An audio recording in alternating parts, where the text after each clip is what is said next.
क्या आप कभी सोचते हैं कि कुछ लोग इंटीमेट मूवमेंट में ज़्यादा कॉन्फिडेंट कैसे रहते हैं?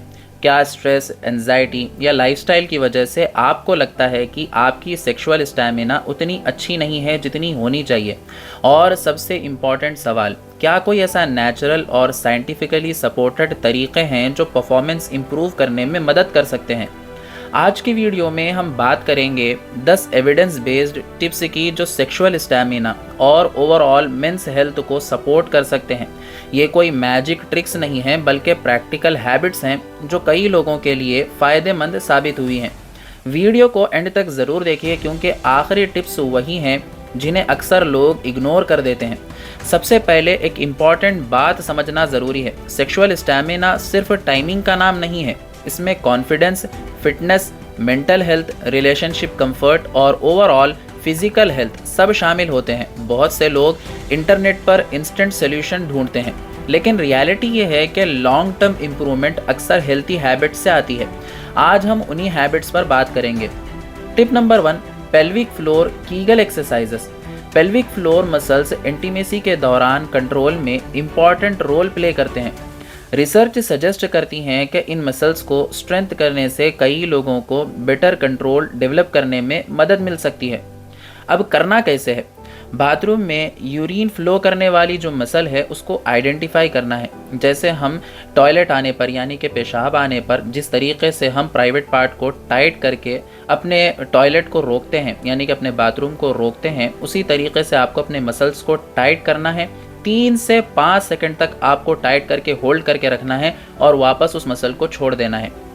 इस तरीके से आपको करना है और धीरे धीरे अपनी टाइमिंग बढ़ानी है, यानी कि जैसे आप पहले 3 से 5 सेकंड तक होल्ड कर पा रहे थे, फिर आपको 5 से 10 सेकंड तक होल्ड करना है। उसके बाद कुछ टाइम के बाद फिर आपको 10 से 15 सेकंड तक होल्ड करना है।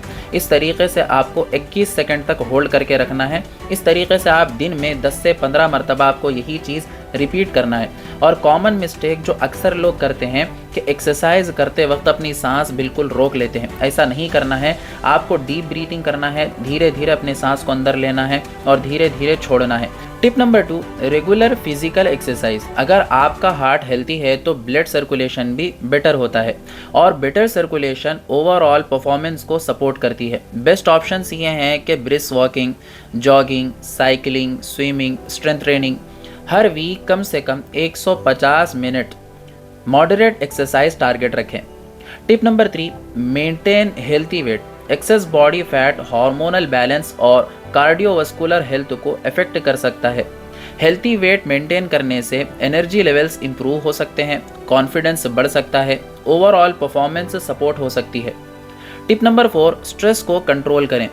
स्ट्रेस सेक्सुअल परफॉर्मेंस का सबसे अंडररेटेड एनिमी है। जब ब्रेन एंजाइटी मोड में होता है तो बॉडी नेचुरली परफॉर्मेंस से ज़्यादा सर्वाइवल पर फोकस करती है। प्रैक्टिकल सॉल्यूशंस क्या हैं? जैसे कि मेडिटेशन करें, डीप ब्रीथिंग करें, वॉकिंग करें, नमाज वगैरह पढ़ें यानी कि अल्लाह ताला को याद करें, अल्लाह का जिक्र करें और स्क्रीन टाइमिंग बिल्कुल कम कर दें यानी कि मोबाइल का इस्तेमाल, लैपटॉप का इस्तेमाल बिल्कुल कम कर दें।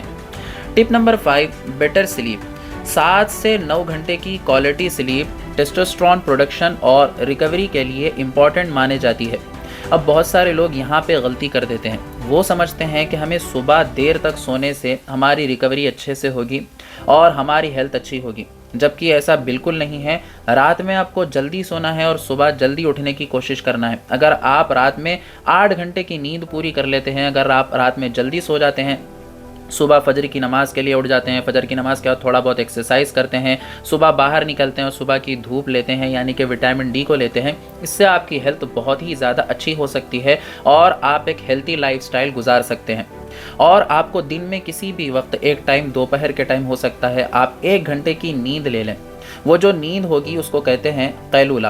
कैलूला सेहत के लिए और स्ट्रेस को कम करने के लिए बहुत ही अच्छी चीज़ है और कैलूला करना अल्लाह के नबी सल्लल्लाहु अलैहि वसल्लम की सुन्नत भी है और इससे आपकी हेल्थ पर बहुत ज़्यादा असर भी पड़ सकता है। कम सोने से यानी कि नींद की कमी की वजह से एनर्जी कम रहती है, मूड इफेक्ट करती है यानी कि चिड़चिड़ापन बहुत ज़्यादा हो जाता है, परफॉर्मेंस को इम्पैक्ट कर सकती है।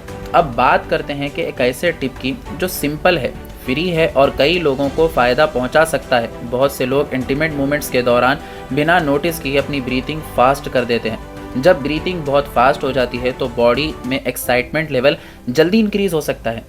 अब करना क्या है, स्लो और डीप ब्रीथिंग पर फोकस करें।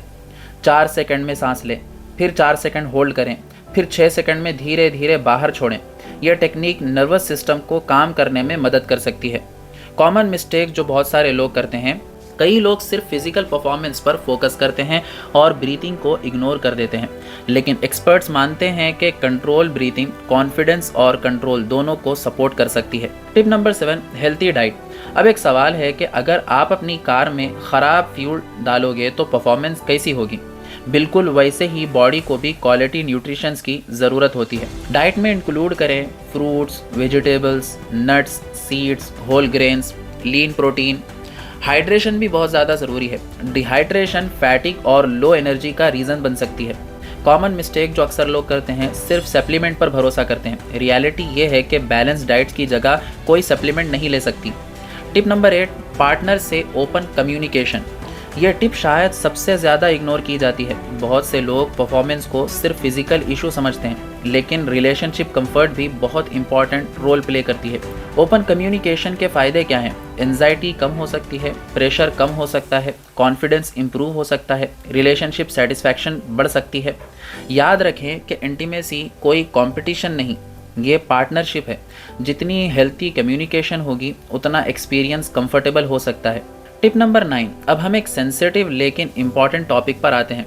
रिसर्च सजेस्ट करती हैं कि एक्सेसिव पोर्न कंजम्पशन कुछ लोगों में अनरियलिस्टिक एक्सपेक्टेशन डेवलप कर सकती हैं। इसका मतलब ये नहीं है कि हर व्यूअर को प्रॉब्लम होगी, लेकिन कुछ केसेस में unrealistic standards, increase anxiety, reduce satisfaction जैसे इफेक्ट देखे गए हैं। अगर आपको लगता है कि एक्सेसिव कंजम्पशन आपकी डेली लाइफ या एक्सपेक्टेशन को इफेक्ट कर रहा है तो मॉडरेशन पर फोकस करें। इंटरनेट मिथ्स को सच मान लेना, रियल लाइफ में इंटीमेसी और एंटरटेनमेंट कंटेंट में बहुत फ़र्क होता है। टिप नंबर 10, अब सबसे इम्पॉर्टेंट टिप, डॉक्टर से कब मिलना चाहिए। कई बार प्रॉब्लम लाइफस्टाइल से रिलेटेड होती है, लेकिन कई बार मेडिकल कंडीशंस भी रोल प्ले कर सकती हैं।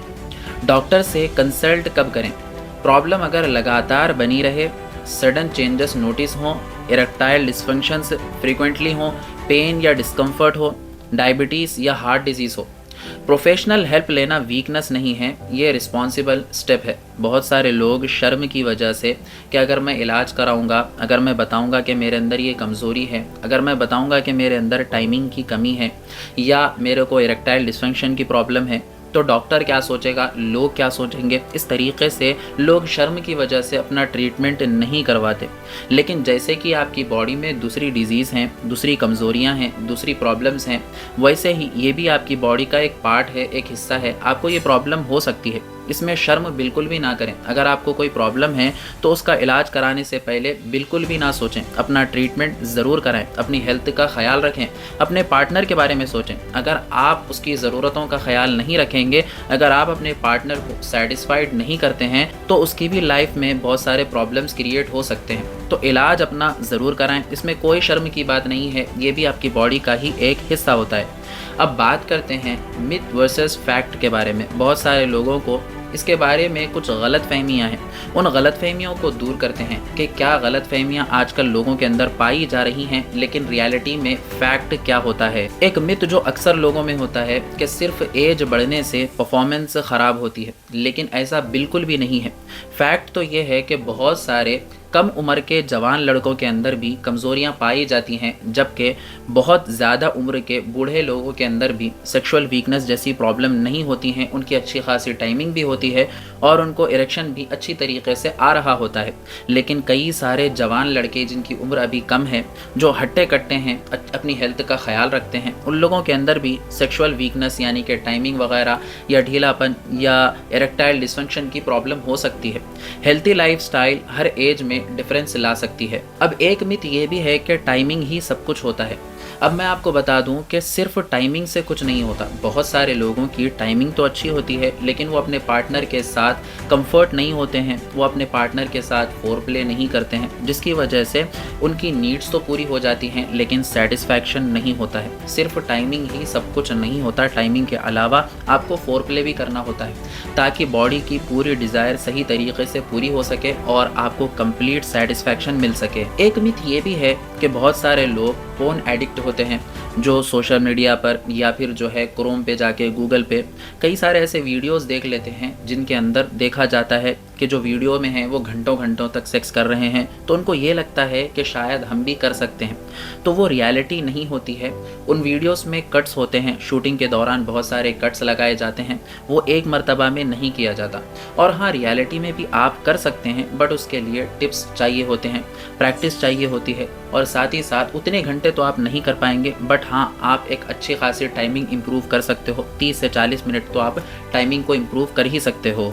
अब एक मिथ जो लोगों को लगता है कि अगर हमारा साइज़ छोटा होगा तो हम अपनी वाइफ को सेटिस्फाइड नहीं कर पाएंगे, लेकिन ये बिल्कुल गलत बात है। साइज़ से एक लेडी को कोई फ़र्क नहीं पड़ता, उसको फ़र्क पड़ता है आपके फोर प्ले से, आपकी टाइमिंग से, आपकी मोहब्बत से, आपके रोमांस से, ना कि साइज़ से। साइज़ से एक लेडी को कोई फ़र्क नहीं पड़ता है। लेकिन अगर आपको रेगुलर ये सिम्टम्स नज़र आ रहे हैं, जैसे कि टाइमिंग का कम होना, ढीलापन रहना, इरेक्शन नहीं आना, जल्दी मूड ना बनना, या खड़ा नहीं होना, औलाद नहीं होना, इनमें से कोई भी प्रॉब्लम अगर आपको नज़र आ रही है तो किसी अच्छे डॉक्टर से कंसल्ट ज़रूर करें, अपना इलाज ज़रूर करवाएं। और अगर आपको टाइमिंग की दिक्कत है, टाइमिंग कम है, जल्दी डिस्चार्ज हो जाते हैं, वाइफ को सेटिस्फाइड नहीं कर पाते, ढीलापन रहता है, खड़ा नहीं होता, जल्दी मूड नहीं बनता है, जल्दी थक जाते हैं, औलाद नहीं हो रही है, इनमें से कोई भी परेशानी है और अगर आप आयुर्वेदिक सॉल्यूशन चाहते हैं, आप नेचुरली ठीक होना चाहते हैं, तो स्क्रीन पर दिए गए नंबर पे आप कांटेक्ट कर सकते हैं। इंशाअल्लाह तबारक व तआला आपकी प्रॉब्लम